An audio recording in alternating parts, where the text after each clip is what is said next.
আজকে যে বিষয় নিয়ে কথা বলবো, কিছুক্ষণ আগে সোশ্যাল মিডিয়ায় খুব অল্প করে আপনাদের সঙ্গে কথা হচ্ছিল, তখন অনেকে অনেক রকম প্রশ্ন করছিলেন, সব প্রশ্নের উত্তর সে সময় দিতে পারেনি। আজকে যারা প্যানেলিস্ট রয়েছেন তাদের কাছ থেকে সেই উত্তরগুলো খোঁজার চেষ্টা করব। আর তার আগে বলি যে আজকে কোন বিষয় নিয়ে কথা বলবো।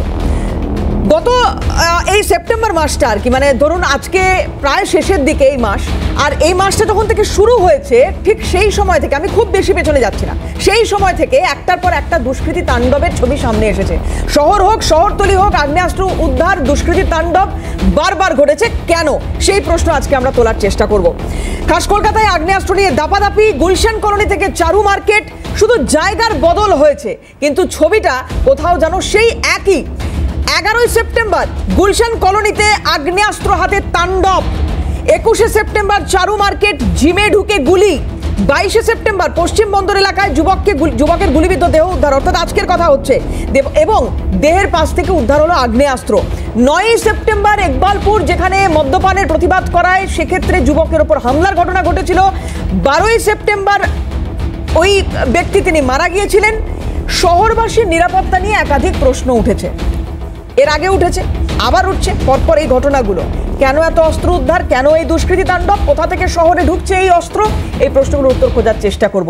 প্যানেলিস্টরা রয়েছেন, তাদের সঙ্গে আলাপ করাবো, কিন্তু তার আগে অধীর রঞ্জন চৌধুরী কংগ্রেস নেতা কি বলেছেন দেখুন।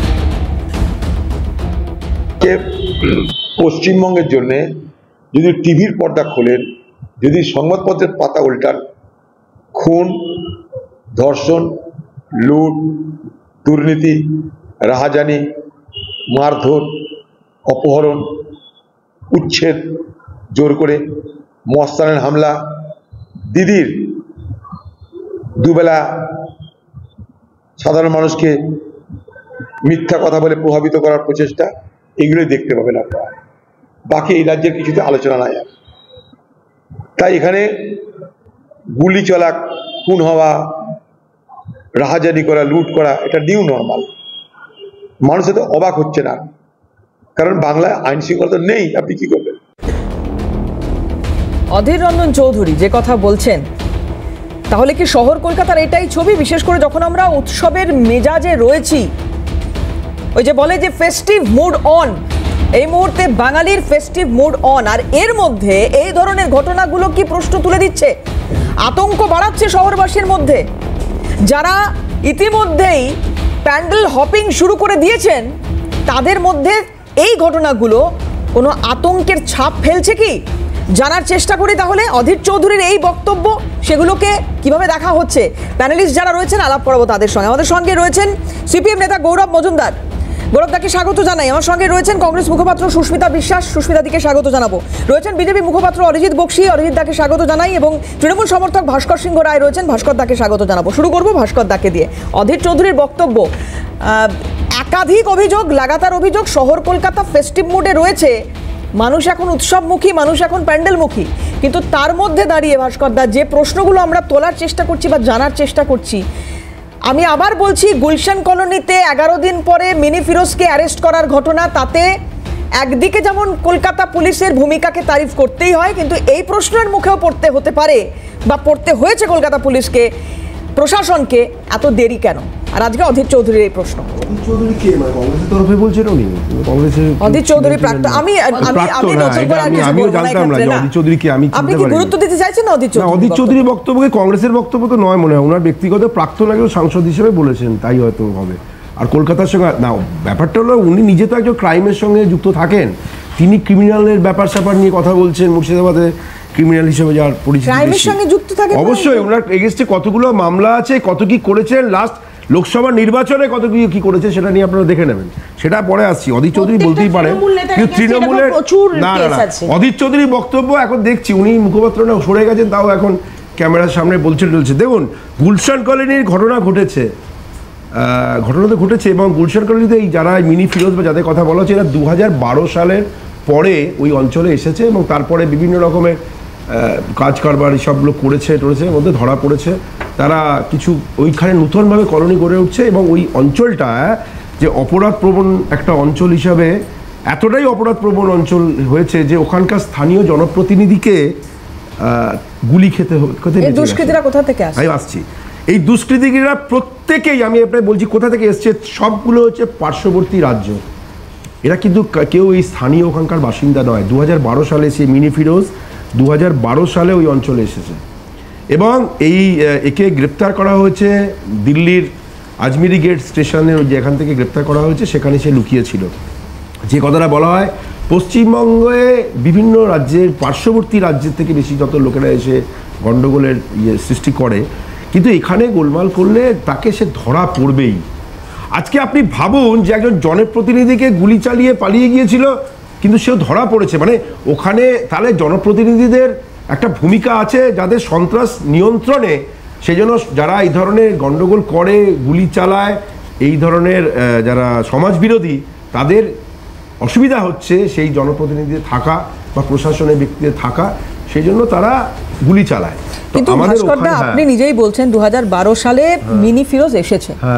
2012 সাল থেকে একটু একটু করে সে তার সাম্রাজ্য বিস্তার করেছে, তার দুষ্কৃতিমূলক কাজকর্ম বেড়েছে। করেনি সেখানে সে জমি বাড়ি দালালি বা সেই মিনি ফিরোজ যে প্রেস কনফারেন্স করছে, যে সোশ্যাল মিডিয়ায় তাকে দেখা যাচ্ছে, তো ওগুলো করবে। এখন বাকি মানে দেখুন, একটা এখন সোশ্যাল মিডিয়া যুগে যে কোনো জায়গা থেকে যে কেউ মানে করতে পারে। প্রেস কনফারেন্সটি করেনি, কয়েকটা ইউটিউবারকে কিছু চ্যানেলে কিছু বলেছে, কিন্তু প্রশ্নটা হচ্ছে যে ওই অঞ্চলটা, গুলশান কলোনিটা গড়ে উঠেছে, ওখানে বহু যারাই আছে সবই বহিরাগত পার্শ্ববর্তী রাজ্যের লোক, কিন্তু ওখানে যে গন্ডগোলটা হয়েছে, আপনি বলুন কোন দুষ্কৃতকারী ধরা পড়েনি এবং জনপ্রতিনিধিকেও মানে গুলি খেতে খেতে বেঁচে গেছেন।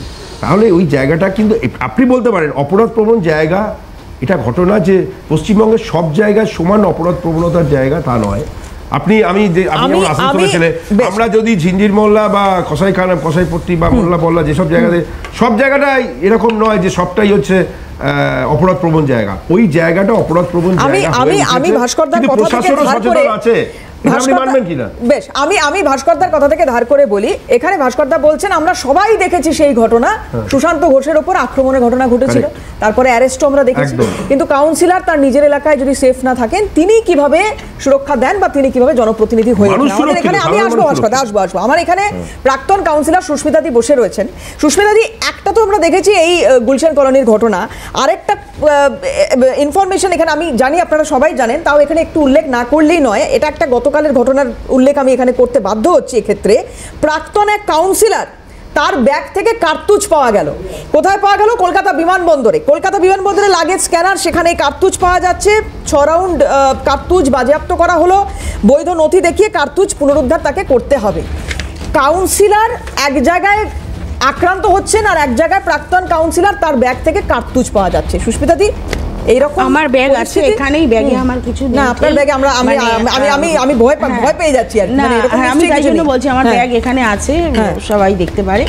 যাই হোক, বিষয়টা হচ্ছে, আচ্ছা না, তাহলে আমি একটু পরিচয়টা দিয়ে দিই, না হলে আবার কেউ যদি এই কথা বলে যে আপনার ব্যাগটাও দেখবে। ইনি হচ্ছেন পূজালির প্রাক্তন কাউন্সিলর শেখ আমিরুল ইসলাম, এনার নাম এবং পরিচয়। হ্যাঁ, আচ্ছা, বিষয়টা হচ্ছে দেখুন, আমরা জানি, এই আলোচনা শুরুতেই আমি বলে নিই, বিজেপি এটাকে একটা অন্য রং দেওয়ার চেষ্টা করবে। তার কারণ ওই সেই হিন্দু মুসলিম সেই একটা ভাগাভাগি তৈরি করার প্রচেষ্টা চালাবে।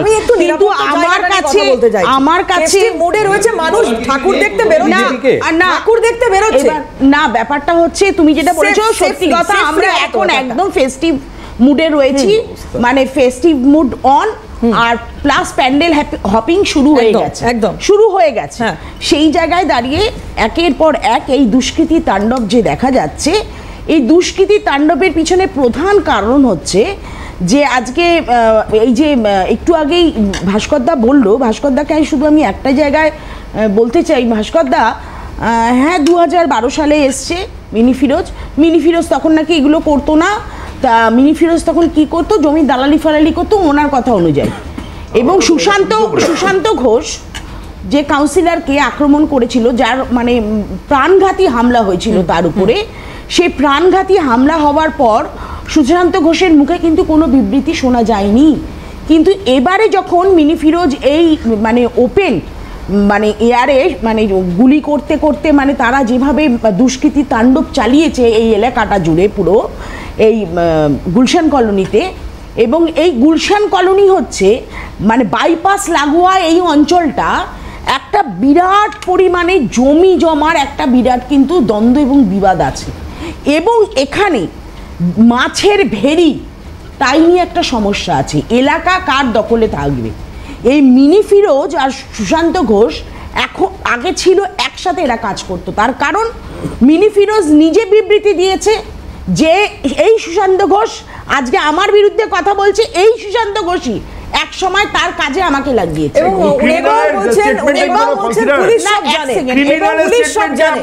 আজকে ক্রিমিনাল হয়ে গেল, কিন্তু একটা টাইমে আপনাদের কাজে লেগেছে। যাই হোক, এইবার বিষয়টা হচ্ছে সুশান্ত ঘোষের উপরে যখন প্রাণঘাতী হামলা হয়েছিল তখন কেন পুলিশ স্টেপ নিল না আমি জানি না, তখনই কেন মিনি ফিরোজকে ইমিডিয়েট গ্রেপ্তার করা হলো না তাও জানি না আমরা। কিন্তু বিষয়টা হচ্ছে এই যে দুষ্কৃতি প্রবণতা, আপনি যে এইমাত্র যে ছবিটা দেখালেন, যেটা আপনি বললেন ওই আগ্নেয়াস্ত্র পাওয়া গেছে বডির সাথে, এই এই এই জায়গাটায় মানে এই চারু মার্কেটে যে ঘটনাটা ঘটেছে, মানে এগুলো কিন্তু জনবহুল এলাকা, এইসব জায়গায় সাধারণ মানুষ কিন্তু এই পুজোর সময় সারাক্ষণ ঘুরে বেড়াবে এবং তারা কিন্তু আজকে যদি এইভাবে আগ্নেয়াস্ত্র নিয়ে চারু মার্কেটে গুলি চলেছে গতকাল, আর আজকে গার্ডেন রিচ এলাকায় যেটা আপনি যেটা বলছেন আর কি, যে বডির কাছ থেকে রিভলভার, এগুলো মানে এবং সবচেয়ে বড় কথা হচ্ছে গার্ডেন রিচ, ইকবালপুর, তারপরে আপনার এই গুলশান কলোনি, এই জায়গাগুলোকে এমন মানে মানে কি বলবো আমি, দুষ্কৃতীদের একটা ডেন তৈরি করে ফেলেছে। এই দুষ্কৃতীরা ছাড়া তৃণমূল চলতে পারবে না। তৃণমূল কেন, আমরা মনে হয় কোনো শাসক দল টিকে থাকার জন্য তাদের এই ধরনের মানে এলিমেন্টস গুলো, তাহলে তো গৌরবদাকে জিজ্ঞেস করতে হয় 34 বছর এই ধরনের এলিমেন্টস একটু শুনে নি গৌরবের কাছে। গৌরবের কথা যখন বললে তখন গৌরবকে আমি একটা কথা বলি, গৌরবদের সময় আমরা দেখেছি মস্তান ফস্তান ঘুরতো মার্কেটে, আমরা দেখতাম মস্তান ফস্তান ঘুরতো, মস্তান ছিল, কিন্তু বর্তমানে মস্তানের সংখ্যা কমে গেছে। তার কারণ কি বলুন তো, বর্তমানে নেতারা মস্তানে পরিণত। আচ্ছা গৌরবদা, এইভাবে সরকার চলে, এইভাবে শাসক ক্ষমতায় থাকে না? এইভাবে সরকার চলে, শাসক ক্ষমতায় থাকে, বিষয়টা এরকমভাবে দেখলে হবে না। সেটা হচ্ছে যে আপনি বললেন যে চারু মার্কেট, তিনটে ঘটনা, এক চারু মার্কেট, দুই গার্ডেন রিচ, 3 নম্বর হচ্ছে গুলশান কলোনি। আপনি দেখবেন তিনটে ঘটনার সঙ্গে একটা সিমিলারিটি, সেই সিমিলারিটিটা হচ্ছে পুলিশি ব্যর্থতা। পুলিশ আজকে দাঁড়িয়ে, রাজ্যের মুখ্যমন্ত্রী যখন বক্তব্যে দাঁড়িয়ে পুলিশকে নির্দেশ দেন সমস্ত অবৈধ অস্ত্র উদ্ধার করতে হবে, তখন অবৈধ অস্ত্র উদ্ধার হয়েছে কি? অবৈধ অস্ত্র যদি উদ্ধার না হয়ে থাকে তাহলে কলকাতা শহরের বুকে আজকে দাঁড়িয়ে জনবহুল চারু মার্কেটে গুলি চালিয়ে চলে যাচ্ছে। আজকে এই সন্ধ্যেবেলা আমরা 7টার সময় যখন শো করছি তখনও কোনো দুষ্কৃতকারী ওই চারু মার্কেটের ঘটনার সঙ্গে যুক্ত তারা ধরা পড়েনি। 2, মিনি ফিরোজের বিষয় এখানে ভাস্করদা বললেন, আমাদের সুস্মিতা দিও বললেন, গুলশান কলোনির মূল দ্বন্দ্ব হচ্ছে গুলশান কলোনির ওখানে দাঁড়িয়ে প্রমোটিং এবং জমি এবং ভেড়ি বোঝানোর গণ্ডগোল। এখানে সুস্মিতা দি বলবার সময় সুশান্ত রায়ের কথা বলেছেন,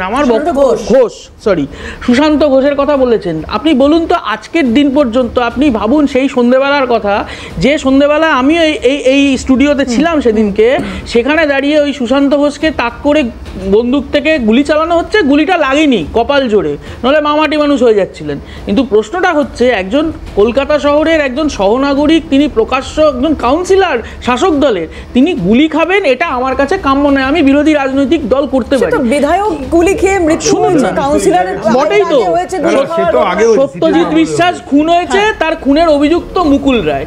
যাই হোক, সেসব আমি বলছি না, কিন্তু প্রশ্নটা হচ্ছে সেখানে সেদিনকে দাঁড়িয়ে এখন কোন দলে, যাই হোক যে দলে আমি জানি না, উনি এখন অসুস্থ, ওনাকে নিয়ে আমার এখন আলোচনা করবার বিষয় নেই, কিন্তু তিনি মূল অভিযুক্ত ছিলেন সত্যজিৎ বিশ্বাস খুনে। মানস ভূঁইয়া তিনিও একজন খুনের যুক্ত, তারপরে তিনি কোথায় চলে গেলেন, যাই হোক কোথায় চলে গেলেন, কোথা থেকে কোথায় চলে গেলেন সে যাই হোক। কিন্তু প্রশ্নটা হচ্ছে যে এই যে সুশান্ত ঘোষ সেদিনকে গুলি চালানোর যে ঘটনা না ঘটলো, কিন্তু তিনি দাঁড়িয়ে তার পরের দিন বলেছিলেন যে বড় মাথা এই গন্ডগোলের পেছনে আছে। আপনি চলে যান ওইদিকে মালদার দুলাল সরকার, সেও তো একজন কাউন্সিলর, সেও তো গুলি খেয়ে রাস্তার মধ্যে। তারপরে এই যে তার বউ, তার স্ত্রী, তিনিও বললেন আপনাদের সাংবাদিকদের ডেকে যে এখানে বড় মাথা আছে, কিন্তু আজ পর্যন্ত আমরা পুলিশকে দেখলাম না সেই বড় মাথার কাছে হচ্ছে যে পৌঁছতে।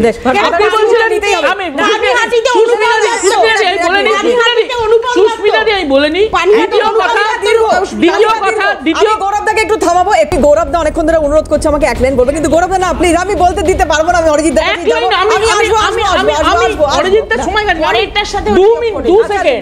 সেটা হচ্ছে আপনারা এই যে পূজালী পৌরসভার কাউন্সিলরকে গুলি কেস দেখালেন না, আরে ওই কলকাতা বিমানবন্দরে একজন সোনা পাচার করতে গিয়ে ধরা পড়েছিলেন, তারপর বাড়ি চলে গেছে।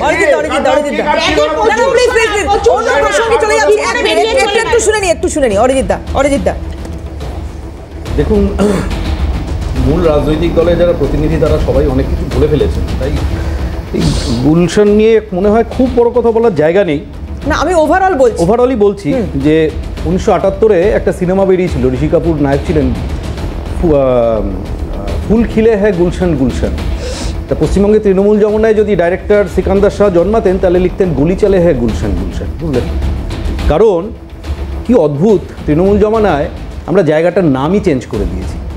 একজনও, আমি গত এক সপ্তাহ ধরে এই গুলশান কলোনি আলোচনা হচ্ছে, কোনো কেউ বললেন না যে জায়গাটার নাম গুলশান কলোনি হলো কবে, জায়গাটা ছিল কি।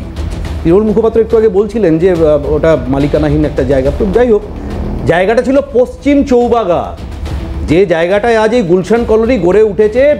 250 বিঘা ভেরি বুঝিয়ে আরও 120 বিঘা তৃণমূলের নেতারা বোঝাবার কাজে ব্যস্ত আছেন, ওই কাউন্সিলর ব্যস্ত আছে, ওই এমএলএ ব্যস্ত আছে, নাম করে বলছি, ওই সুশান্ত ঘোষ ব্যস্ত আছে, জাভেদ খান ব্যস্ত আছে। জায়গাটার নাম অ্যাকচুয়ালি পশ্চিম চৌবাগা। তো ওই পশ্চিম চৌবাগা কবে গুলশান কলোনি হয়ে উঠলো? আপনার মধ্যে মনে থাকবে যে একটা খুব ভালো একটা চলতো, এপিসোড চলতো, গুলশান গুল ফার্ম, কাশ্মীরের একটা ফ্যামিলি নিয়ে, মনে আছে বলতে, ছোটবেলায় দেখেছিলেন, নামে সিরিয়াল, রাইট, নামের পিছনে অনেক কিছু লুকিয়ে থাকে। গুলশান কলোনি পশ্চিমবঙ্গের বুকে আমরা জাগরণী কলোনি ওর পাশেই আছে, ছিল পশ্চিমবঙ্গের, ওর পাশে গৌরাঙ্গ পল্লী ছিল, মাতঙ্গিনী কলোনি ছিল, এমনকি পশ্চিমবঙ্গের বুকে হঠাৎ কলোনিও শোনা গেছে, কিন্তু গুলশান কলোনি এইরকম নাম সাধারণত শোনা যায় না। আমার কিছুক্ষণ আগে, 1 মিনিট বলতে দিন, বললেন তো অনেকক্ষণ, আমার কিছুক্ষণ আগে তৃণমূল মুখপাত্র ভাস্করদা বলছিলেন যে কি প্রম্পট অ্যাকশন নিয়েছে। আমি প্রম্পটনেসের একটা ছোট উদাহরণ দিই। এই গুলশান কলোনি বিখ্যাত হলো কবে বলুন তো? আমরা তো নামই জানতাম না, এটা অদ্ভুত, গুলশান কলোনি আবার কি জিনিস রে ভাই। বিখ্যাত হলো 2024 জুলাইতে, যখন আমরা দেখলাম সারা রাত ব্যাপী বাইপাসের উপর যে খাবার যে ধাবা, সেই ধাবায় কটা 12টা না 14টা দামি দামি গাড়ি স্ম্যাশ করে দেওয়া হলো, চুরমার করা হলো, বাইকের পর বাইক ভাঙচুর করা হলো। কেন? রাত 2টোর সময় ওই গুলশান কলোনির এই মিনি ফিরোজের অ্যান্ড অ্যাসোসিয়েটসদের দলবলকে মদ দেওয়া হয়নি বলে মেইহেম চললো, তাণ্ডব চললো। কি অ্যাকশন নেওয়া হয়েছে? কজন গ্রেপ্তার হয়েছে? একজন লোকের তো কাজ নয়, সিসিটিভিতে প্রত্যেকটা ফুটেজ রয়েছে, ধাবার সামনে যে গাড়িগুলোকে ভাঙা হয়েছিল, বাইকগুলোকে ভাঙা হয়েছিল। সেকেন্ড কবে গুলশান কলোনির নাম উঠলো? ওই বছরের সেপ্টেম্বর মাসে। গুলশান কলোনির মধ্যে ভরা বাজারে একজন বিল্ডার সাপ্লায়ার, ইমারতি দ্রব্যের ব্যবসাকারী, তার মাথায় চপারের বাড়ি মেরে খুন করা হলো। কে গ্রেপ্তার হয়েছে? নান, কেউ নয়, আজ পর্যন্ত গ্রেপ্তার হয়নি। পুলিশের সদর্থক ভূমিকা দেখা যেত যদি প্রথম এই দুটো ইনসিডেন্টে পুলিশ স্টেপ নিত, নেয়নি। কেন? তখনও পর্যন্ত তৃণমূলের গায়ে আঁচটা আসেনি। আজকে মিনি ফিরোজকে তোলা দরকার কেন? মুখ বন্ধ করার জন্য, এছাড়া আর কিচ্ছু নয়।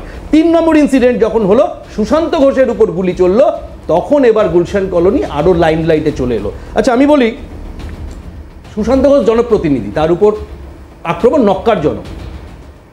এই বছরের জুন মাসে পাইপলাইনের কাজ করতে গেছিল ববি হাকিমের কলকাতা পুরসভার কর্মীরা, চর থাপ্পড় রদ্দা ঘুষি মেরে বার করে দেওয়া হয়েছে ওখানে। কজন গ্রেপ্তার হয়েছে? কজন গ্রেপ্তার হয়েছে? আরে এদের বডি ল্যাঙ্গুয়েজ তো তাই, কর্পোরেশনটাকে উনি ওনার নিজের প্রপার্টি মনে করেন। কজন গ্রেপ্তার হয়েছে? ববি হাকিম কি বললেন টিভির সামনে এসে? কর্পোরেশনের কর্মীর গালে চড় পড়া মানে আমার গালে থাপ্পড় পড়েছে। আমি জানি না ওনার গালে এখনো পর্যন্ত এই 5টা আঙুলের দাগ দেখা যাচ্ছে কিনা, কিন্তু 5টা দুষ্কৃতীও গ্রেপ্তার হয়নি সেই ঘটনায়, এটুকুনি আমরা জানি। আর যেগুলো গ্রেপ্তার হচ্ছে দাদা, যেগুলো ক্ষেত্রে পুলিশ অ্যাকশন নিচ্ছে, আমি তো আপনাকে সিরিজ বললাম না, যেগুলো হচ্ছে সেগুলো বলুন, তাহলে সেগুলোও বলুন। মানে আমি বলছি যে ডেফিনেটলি আপনি এটা বলবেন যে কোথায় কোথায় পুলিশ ব্যর্থ হচ্ছে, কেন ধরতে পারছে না ইত্যাদি। আচ্ছা, সেই দিন যেখানে ধরতে পারছে সেগুলো বলছেন। বলছি, সেই দিন 5 ঘন্টা ব্যাপী যে তাণ্ডব দুটো ফেজে চলেছে, দুপুর 2টোয় শুরু হয়েছিল, 2 ঘন্টা 2.5 ঘন্টা চলার পর পুলিশ যায়। পুলিশ কি করে? ইন্সপেকশন করে চলে আসে, চলে গেল। সন্ধ্যে 6টা থেকে রাত্রি 2টো পর্যন্ত। তারপরে যে তাণ্ডব চললো, ওখান থেকে আনন্দপুর থানা কতক্ষণ লাগে? পুলিশের গাড়িতে খুব হার্ডলি হলে 10 মিনিট, 5 ঘন্টা গুলি উড়লো, 5 ঘন্টা বোম চললো। আপনি কি জানেন ওখানে পিঙ্কি বেগম নামে একজন ভদ্রমহিলা খুব পরিষ্কার বলেছে, চেপে দেওয়া হয়েছে ঘটনাটা। পিঙ্কি বেগম নামে একজন ভদ্রমহিলা, যিনি হয়তো ওনাদের অ্যান্টি, মানে ওই মিনি ফিরোজের অ্যান্টি কে আছে আমি জানি না, ম্যাক্সি ফিরোজ না অপটিমাম ফিরোজ কে আছে আমি জানি না, ওই অ্যান্টি পার্টির বাড়ির একজন ভদ্রমহিলা পিঙ্কি বেগম, যিনি প্রথম দিন বলেছিলেন, তারপর আর তাকে আমরা দেখতে পাইনি, যে তার বাড়ি তার মেয়ে, কিশোরী মেয়ে, সেই মেয়েটাকে লক্ষ্য করে গুলি করেছিল। মেয়েটার গায়ের পাশ দিয়ে গুলিটা বেরিয়ে গেছে, খুব কপাল ভালো মেয়েটা মারা যায়নি। এই ঘটনা গুলশান কলোনিতে নিত্যদিন। কেন?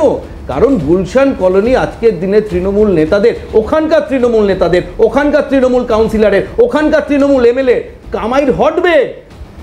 বই ভাস্করদা বলছিলেন না ওখানে কিছু ছিল না, ঠিকই জলাজমি বুঝিয়ে প্রতি কাঠা বিক্রি করছে তৃণমূল নেতাদের মদতে 70 থেকে 80 লাখ কাঠায়। কলকাতার কলেজ স্ট্রিটের রেটও বোধহয় অতটা নয়, আমার ধারণা নেই পরিষ্কার। ওখানে কেন মিনি ফিরোজ ওই গলা উঁচু করে বলতে পারছে? সত্যি কথাই তো, 2021-এ যখন পুরসভা ভোট হলো, এই মিনি ফিরোজ এই সুশান্ত ঘোষের জন্য তাণ্ডব করে বেরিয়েছিল গুলশান কলোনি এলাকায়, এবং 1800 ভোটের মধ্যে 1755-র কাছাকাছি ভোট সিকিউর করে দিয়েছিল। তার মানে অরিজিৎদার কথা অনুযায়ী আমি একটু ভাস্করদার কাছে আসবো। সোনার ডিম দেওয়া হাঁস এই গুলশান কলোনি। দেখুন, আমি কি করে সোনার ডিম দেওয়া হাঁস, কাদের জন্য সোনার ডিম দেওয়া হাঁস, ওটা ওই এটা অনুন্নত অঞ্চল। শাসক দলের, দেখুন শাসক দলের ওই অঞ্চলটা নতুনভাবে গড়ে ওঠা একটা অঞ্চল। এবারে ওখানে শাসক দলের একজন দুষ্কৃতকারীকে কেন গুরুত্ব দেবে? কারণটা কি? ওখানে জনপ্রতিনিধির ওপরে গুলি চলছে, ওখানে দুষ্কৃতকারীদের একটা অঞ্চল হয়ে গেছে, পুলিশ সেখানে ধরপাকড় করছে, ওখানে একটা গন্ডগোল হচ্ছে, অপরাধপ্রবণ অঞ্চল হিসেবে ওখানে মানে কনসিডার করা হচ্ছে। বিভিন্ন সময় বিভিন্ন রকমের গোলমাল হয়েছে, নূতনভাবে বসতি তৈরি হচ্ছে। বাইরে থেকে, যে কথাটা আমি প্রথম থেকে বলেছিলাম, বাইরে থেকে লোকেরা এসেছে, সেটা অস্বীকার করতে কেউ পারলেন না, কেউ স্থানীয় বাসিন্দা নয়। এবং ওই অঞ্চলটাকে যেখানে যেখানে যা কিছু হয়েছে, একটা তথ্য শুধু ভুল দেওয়া হয়েছে, এই যে গন্ডগোলের জন্য কিন্তু কেউ গ্রেপ্তার হয়নি, এই কথাটা হচ্ছে ভুল। উনি যেটা বললেন সেটা কিন্তু ক্যালকাটা কর্পোরেশনের ওপর, জেসিবি মেশিনের ওপরে কোনো কারণে কারোর জলের লাইন ভেঙে গেছে বা কিছু হলে একটা বিক্ষোভ হয়েছিল, কিন্তু তার জন্য মানে ভেঙে দিয়েছে বা কিছু করেছে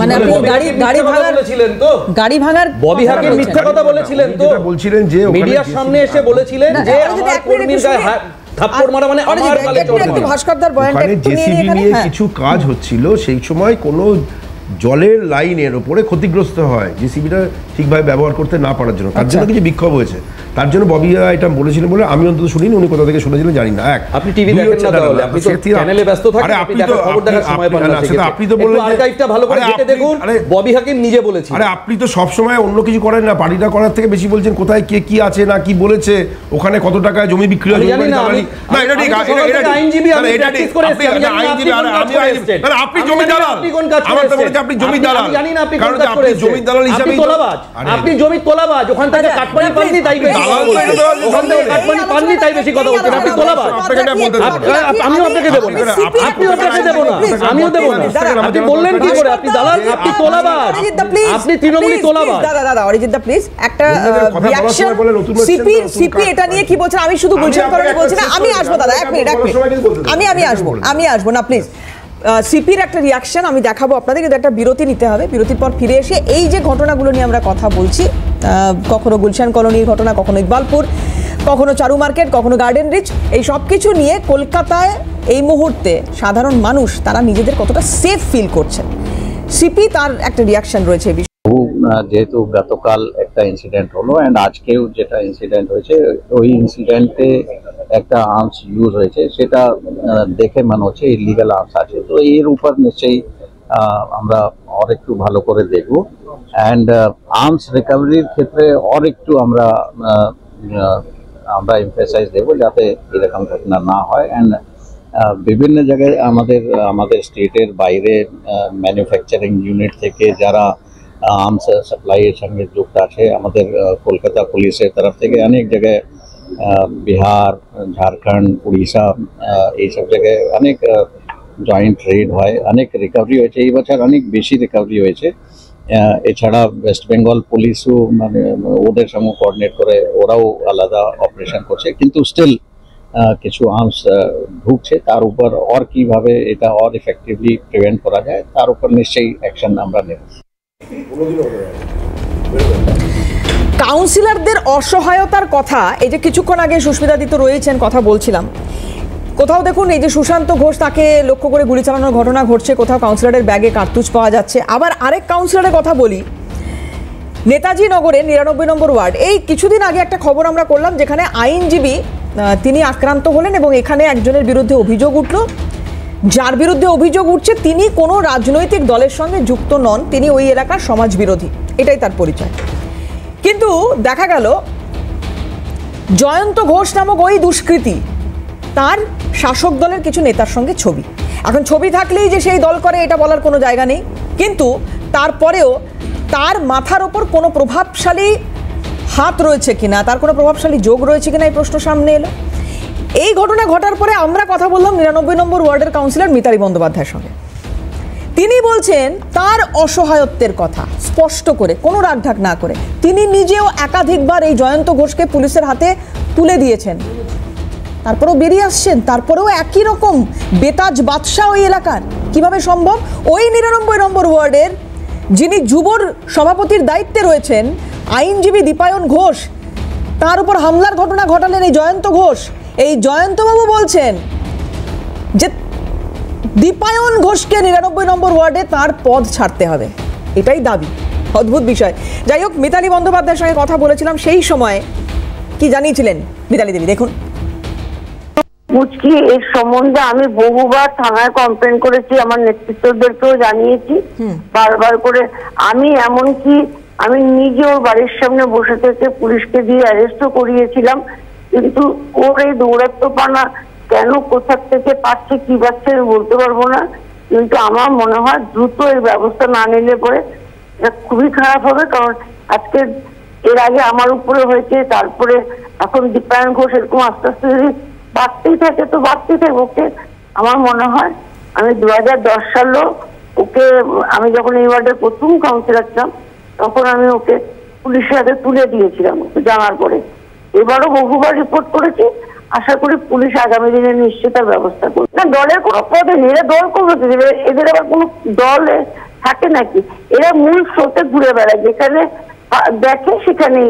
আমাদের দলের থেকে কোনো রকম ওরা সাপোর্ট পায় না, কোথাও থেকে কি পায় আমি বলতে পারবো না।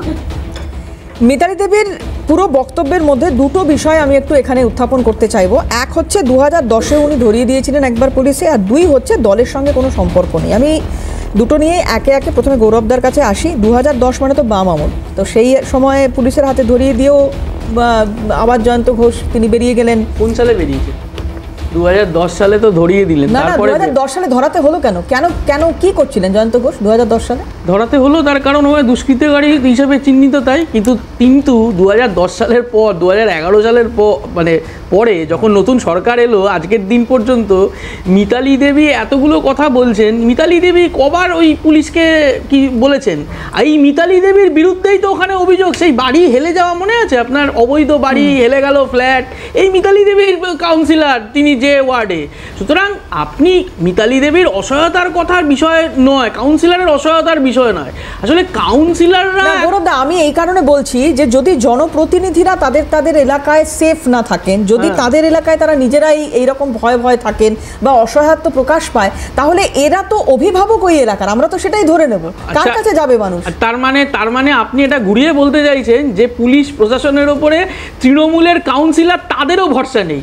আপনি জানেন আমি যে অঞ্চলে থাকি, কিছুদিন আগে আপনারাও টিভিতে দেখিয়েছেন যে একজন প্রাক্তন কাউন্সিলরের বাড়ির দরজায় তারই দলের বর্তমান কাউন্সিলর এবং বর্তমান এমএলএ লোকজন গিয়ে রাত্রিবেলা 10টার সময় দরজা প্রায় ভাঙার অবস্থা এবং মারপিট, দাঙ্গা হাঙ্গামা। কলকাতা পৌরসভার ডেপুটি মেয়র তিনি ওই জায়গায় দাঁড়িয়ে পরের দুদিন পরে মিটিং করে বলছেন যে পুলিশ তার কথা হচ্ছে যে শোনে না, পুলিশ হচ্ছে যে অমুকের কথা হচ্ছে যে শোনে।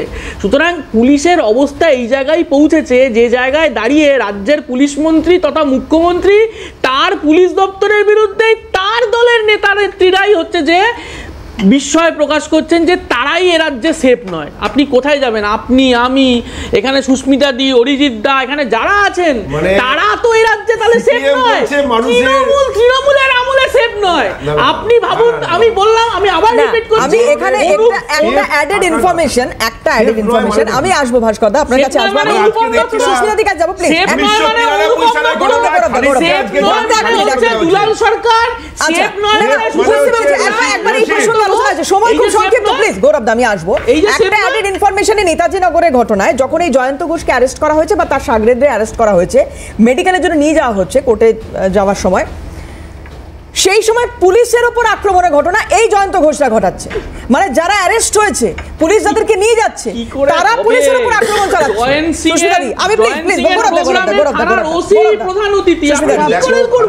আমি আসবো দাদা, আমি আসবো, একটু আনইন্টারাপ্টেড শুনে নিন। 1993 সালে ঘটনায় খালিদের মুক্তির নির্দেশ খারিজ আপনারা দেখাচ্ছেন, আমি আসবো, ব্রেকিং নিউজ আসছে আপনাদের চ্যানেলে। আমি আসবো। আচ্ছা একটু ভাস্কর দা, একটু উত্তেজিত কম হন, একটু উত্তেজিত কম হন। সুস্মিতা দি, বিষয়টা হচ্ছে যে যেই কথাটা হলো না, এই যে কাউন্সিলররা ভয় থাকছে, কাউন্সিলরদের ব্যাগেই কার্তুজ পাওয়া যাচ্ছে, মানে আদতে কাউন্সিলররা সেফ কি না কাউন্সিলররা ত্রাস, এই দুটো বিষয় আগে বুঝতে হবে।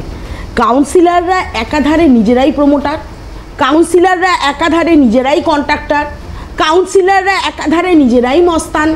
তা কাউন্সিলরদের এখন ওই করে কমে খাওয়ার যে ব্যাপারটা, তার শাগরেদরা যারা থাকে তাদের যে করে কমে খাওয়ার ব্যাপারটা, স্কোয়ার ফিটে সিন্ডিকেটের যে পয়সা খাওয়ার ব্যাপারটা, এই সমস্ত ব্যাপারগুলো কিন্তু এর সাথে ইনক্লুডিং।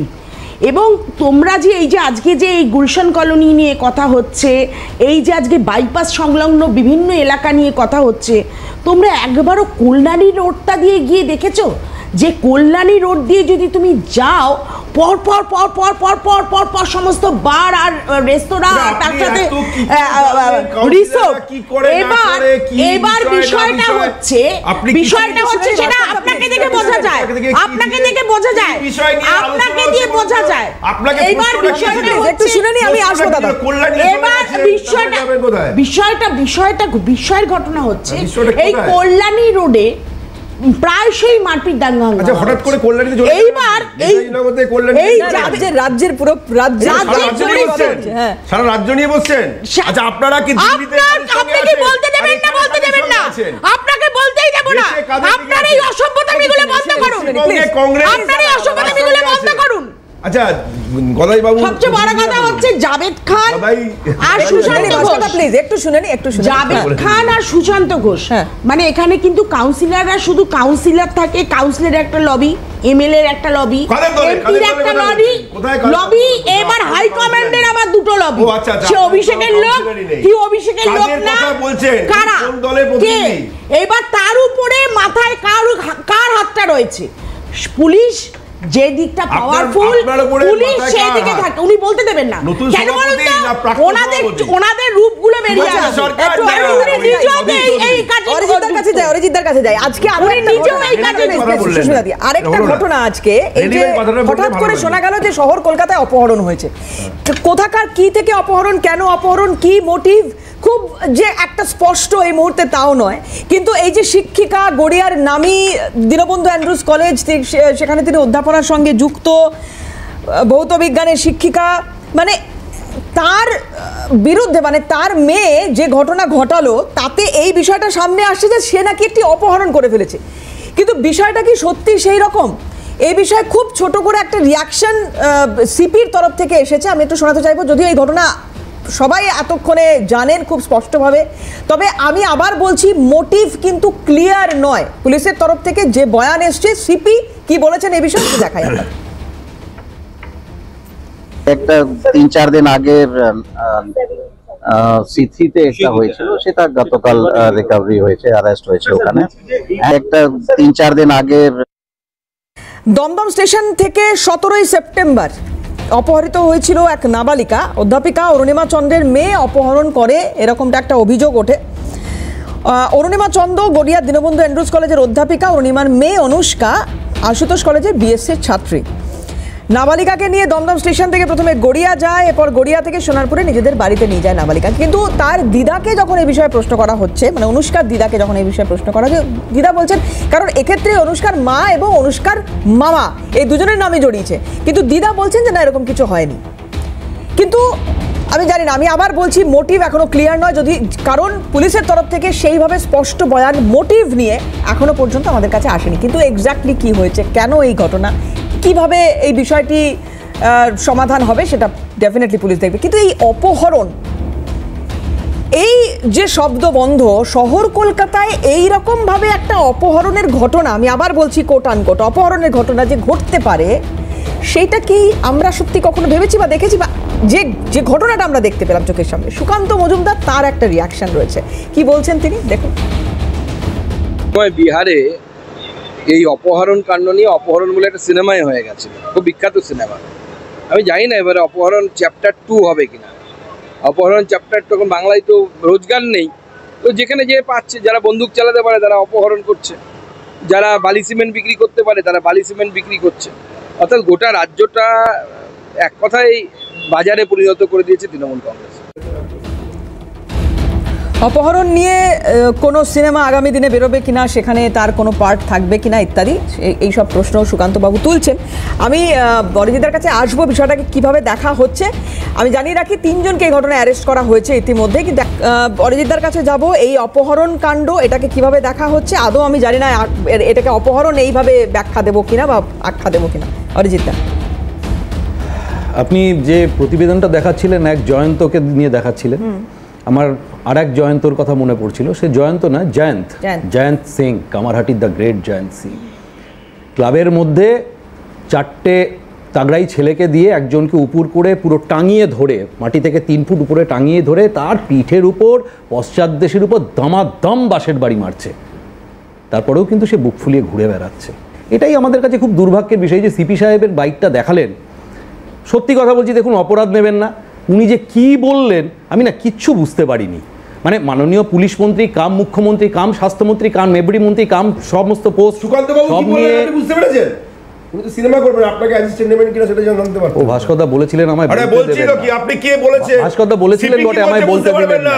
আপনাদের দলের কে ভাস্করদা বলেছিলেন বটে, আমায় বলতে দেবেন না। ঠিক কথা, ভাস্করদা বলেছিলেন। এখন শুরু করলেন হলো জয়েন্ট সিং, আলোচনা হচ্ছে আরেকটা। কথাটা হলো সিপি সাহেব দুষ্কৃতিরাজ নিয়ে কথা হচ্ছে, তো অরিজিৎদা তুলতে পারে, তার জন্য আইন আছে। আমি দেখুন ওইভাবে চিল্লিয়ে তো পারবো না আপনাকে থামাতে। একটু শুনি দাদা, ধর্ষককে কি মালা পরাবো আমরা? সুস্মিতা দি ঠিক ওনাকে চেঁচিয়ে চুপ করাতে পেরেছেন। সুস্মিতা দি ধর্ষককে মালা পরাবো কি চুপ করাতে পেরে? আপনি চাইলে আপনি পড়ান না, কে বারণ করেছে? আপনারা পড়াই না, চাইলে পড়ান না। বিজেপির কালচার হচ্ছে ধর্ষককে কালচার নিয়ে কথা বলবেন না, একদম কালচার নিয়ে কথা বলবেন না। আব্বা হাব্বা রাব্বা ডাব্বা আবার কথা বলছেন, বলুন আব্বা হাব্বা ডাব্বা রাব্বা, বেশি কথা বলবেন না। আব্বা হাব্বা ডাব্বা রাব্বা ভূষণকে ডেকে আবার বসিয়েছে। বিষয়টা হলো সারা পশ্চিমবঙ্গে পুলিশ ক্যাডারে একজন বাঙালিকে পাননি ওনারা সিটি করার জন্য। ওই আদা আদা বাংলা বাংলা বাংলা বাংলা করে কি বোঝা যাচ্ছে না? যাই হোক দুটোই কথা বলছি। আপনি কথা শোনা যাচ্ছে না, কারোর কথা শোনা যাচ্ছে না, প্লিজ লিখে আব্বা ডাব্বা সুইটি পাই ভালো লাগে না? বেশ বলুন না, ভালো লাগে না দাদা? ভালো লাগে না? একটু শুনে নিন, আসুন বাই বাই, সময় নেই, সময় খুব সংক্ষিপ্ত, প্লিজ ভালো লাগে না? প্লিজ। আরে ওনার নেত্রী নিজের লেখা বই স্কুলে স্কুলে বেচে রয়্যালটি খান। 120টা বইকে উনি বাধ্যতামূলকভাবে ওনার নেত্রী স্কুলের পাঠ্যক্রমের অন্তর্ভুক্ত করেছেন। উনি আবার কালচারের কথা বলেন, চোর কালচার, বেশি কথা বলছেন, চোর কালচার। বিষয়টা নিয়ে যেটা বলছিলেন ছাড়ুন না, 35 বছর ছাড়ুন, 11 বছরে 15 বছরে বেশি খেল দেখিয়ে দিয়েছে, এমএ পাস করে 15 বছরে বেশি খেল দেখিয়ে দিয়েছে। সেই ইউনিভার্সিটির অস্তিত্ব নেই। আপনি যখন প্রতিবেদনটা দেখাচ্ছেন একটু শুনে নিন, প্রতিবেদন আপনি তো ওভারঅল একটা ক্রাইম পরিস্থিতি নিয়ে বলছেন। দেখুন ওইখানে হাতে হাতে চলছে নেতাজি নগরে আজ ভোর সন্ধ্যাবেলা প্রকাশ্যে লোকের সামনে একজন উকিলকে ছুরি মারা হলো, প্রকাশ্যে। এই যে চলছে, আপনাদের চ্যানেলে চলছিল। তা আমাদের ক্রাইমের পরিস্থিতি এরকম কারণ হবে না কেন?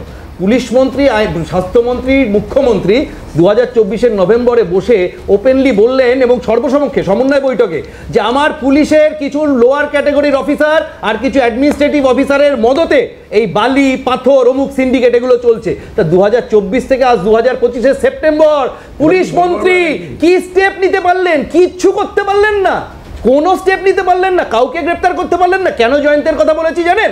কারণ আদালতের নির্দেশ সত্ত্বেও এখনো পর্যন্ত কামারহাটিতে বেআইনি ভাবে লোকের জমি দখল করে জয়ন্ত সিং এর ওই অট্টালিকা এখনো পর্যন্ত দাঁড়িয়ে রয়েছে।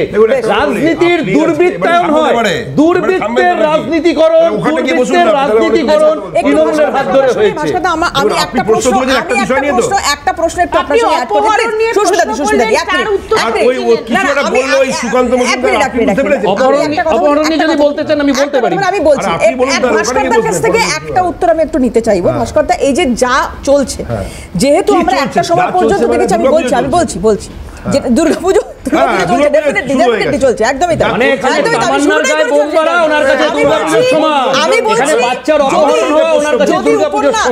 যদি উপন্যাস বা সিনেমা কোন সমাজের দর্শন হয়, যা সমাজে হচ্ছে তাই যদি আমরা উপন্যাস বা সিনেমার ক্ষেত্রে দেখতে পারি, তাহলে আজকের দিনে এই যা নিয়ে আজকে আমরা আলোচনা করছি, এই দুষ্কৃতী তাণ্ডব, এই আগ্নেয়াস্ত্র উদ্ধার, এই সবার কাছে খুব সহজে অস্ত্র পৌঁছে যাওয়া ইত্যাদি ইত্যাদি, তার বহিঃপ্রকাশ যদি এইটা হয় যে দক্ষিণেশ্বর মেট্রোয় এক বন্ধু আরেক বন্ধুকে ছুরি মেরে দিচ্ছে, এটা সামাজিক একটা সমস্যা। আমি এই জায়গাটাতে আসতে চাইছি। তাহলে সামাজিক এই সমস্যাটা আমরা কিভাবে আটকাতে পারি? কিভাবে আটকাতে পারি? এই প্রশ্নটা ভালো করেছেন। ধনতান্ত্রিক অর্থ ব্যবস্থায় যে কুফলগুলো আছে সেগুলো হচ্ছে কি, না পেলে খুন করে দেওয়া, সামান্য ঈর্ষা বা সামান্য রাগের প্রতিফল হয়ে হাতে আঘাত করা, এবং এটা একটা সামাজিক সমস্যা। আপনি একজন বন্ধুর সঙ্গে মারামারি হতে পারে, তর্কাতর্কি হতে পারে, কিন্তু খুন খারাপির যে জায়গাটা, এটা সামাজিক অবক্ষয়। এবং এই সমাজটা আমাদের এই সমাজটা, দুষ্কৃতীরা যদি উপযুক্ত শাস্তি পায় তাহলে তো মানুষের মধ্যে ভয় তৈরি হয়। দাদা, আপনি একটা কথা বলুন, ভয় তৈরি হয়, পরের দিন আর কোনো অপরাধ সে করতে যাবে না। ঠিক এটা বলে দিচ্ছি। একটা অপরাধীকে প্রশাসন গ্রেপ্তার করে আইনের কাছে নিয়ে যাবে, সে বেল পাবে না বেল পাবে না, সে হাজত বা সবে হবে না, সেটা আইন ঠিক করে, সেটা প্রশাসনিক বিষয় নয়, দলের বিষয় নয়।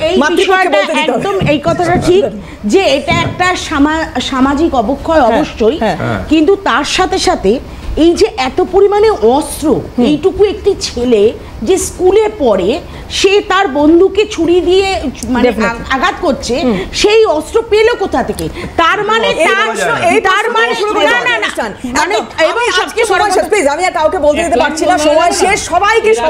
সবাইকে হয়তো আবার অন্যদিন মানুষ দেখছে তৃণমূলের মন্ত্রী 90। আপনারা আমাদের সঙ্গে ছিলেন, আপনাদের ধন্যবাদ। শেষ করছি, অন্যান্য খবরের জন্য চোখ থাকুক CNN।